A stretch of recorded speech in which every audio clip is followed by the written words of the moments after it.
Rebuilding Egypt's crumbling democracy is being tested today as the Muslim Brotherhood, the political party of ousted Egyptian President Mohamed Morsi, rejected a timetable for new elections proposed by the interim president. The Brotherhood claims the haste to return to the polls puts the country back to square one. Meanwhile, military leaders try to explain how a skirmish on Monday outside barracks holding Morsi turned deadly, killing at least 51 people. According to the supporters of ousted President Mohamed Morsi, soldiers opened fire outside the barracks where they believe Morsi is being held. This amateur video, which cannot be verified, showed clouds of tear gas amidst heavy gunfire. As the sun rose, the fighting continued. This video appears to show a soldier firing down on protesters from a nearby rooftop. But the military gave a very different version of events. It said soldiers had opened fire only after the barracks had come under attack by what it called a terrorist group. State television played videos that claimed to show the Morsi supporters had been armed. Lies, very offensive of lies.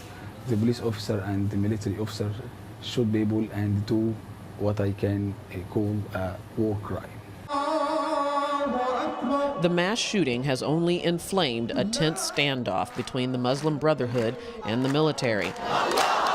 Calling Monday's violence a massacre, the Muslim Brotherhood called for an outright rebellion against the army, and Egypt's top Muslim cleric warned of civil war. Now for a look inside the crisis in Egypt, our guest is Egyptian blogger Erica Aisha Charves, who is with us via Skype from Cairo. Erica, thank you so much for taking some time with us. Of course, we've heard conflicting reports. The Muslim Brotherhood said that they were unarmed and attacked by the military. The military said that they were simply responding to quote-unquote terrorists. From your point of view, who's telling the truth? Who's provoking whom? Well, I think that that's the question that every Egyptian is asking themselves today and people across the world. However, it seems that early on reports came in that were supporting this idea from the Muslim Brotherhood. The military showed their side of it.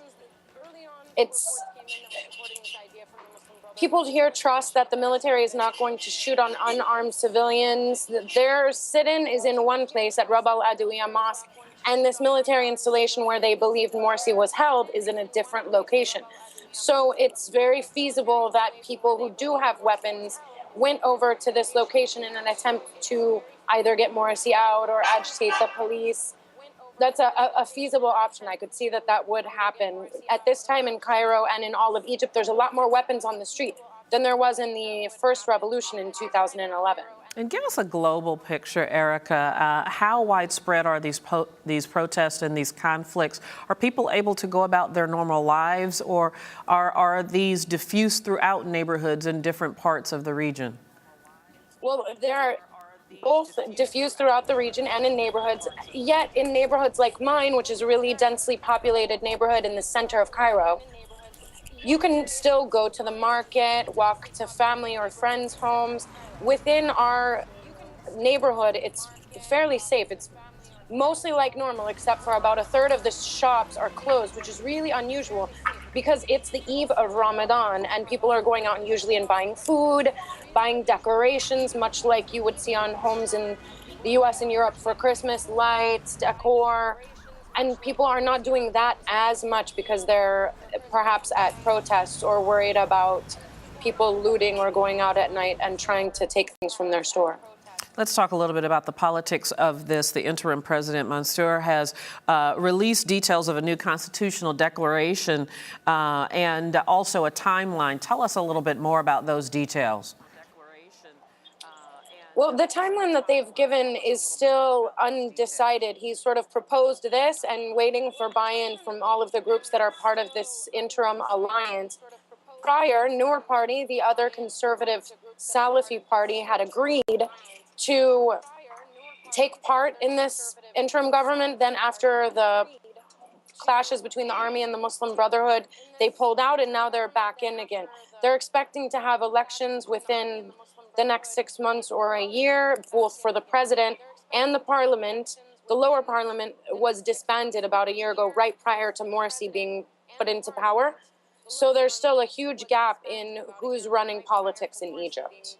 The Muslim Brotherhood is still very defiant against what they call this action as a coup, and they have called for, I believe, a 1 million-man march. What's the likelihood that they can muster those kinds of numbers? Do they have that kind of support? They do have at least that kind of support across Egypt, but I don't believe that 1 million people will come out tonight for it. There's not a lot of talk on the street as there was for June 30th protest or prior protest that had a lot of people. People are angry, but also because there have been killings around locations where there were Muslim Brotherhood protests, people are probably less likely to want to bring out their families. It's the night before Ramadan starts, so people are going to want to stay home. We're really hoping that everything calms down during Ramadan. It's supposed to be a month of reflection, forgiveness, reconciliation. So hopefully we will see that here instead of increased clashes tonight. Indeed. Of course, it's been noted that the United States has had a very measured and some would say muted response to the conflict in Egypt. I'm wondering what the public perception as well as how the media is portraying the U.S. reaction to this conflict. Honestly, the media is not portraying the U.S. in a very complimentary light. People on the street don't see it in a very complimentary light. The irony is that both groups, the opposition and the Muslim Brotherhood, see the U.S. as sort of agitating for the opposite side. So the opposition has banners downtown in Tahrir that say Obama supports terrorism. They have pictures of Obama and the ambassador Ann Patterson with a big X across their face on posters that they hold up. Whereas at the Muslim Brotherhood protests, pro-Morsi protests, they have the same sort of thing. Everyone on every side is sort of blaming the U.S. for holding up the wrong side. Erica Aisha Charves, thank you so much for the update. We do appreciate it. Thank you.